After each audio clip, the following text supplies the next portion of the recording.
Weather Service in Green Bay has issued a winter storm warning for heavy snow, which is in effect from 8 a.m. today to 11 p.m. tonight. The winter storm watch is no longer in effect.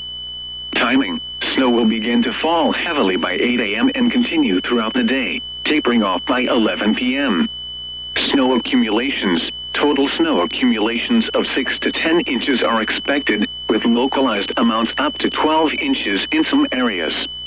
Winds gusting as high as 30 miles per hour will cause blowing and drifting snow. This may lead to significant reductions in visibility and snow-covered roads. Impacts: travel will become very difficult to impossible. The hazardous conditions will impact the morning and evening commutes. Visibility may be reduced to a quarter mile or less at times due to the heavy snowfall and blowing snow.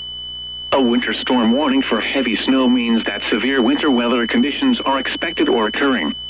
Only travel if it is an emergency. If you must travel, keep an extra flashlight, food, and water in your vehicle in case of an emergency.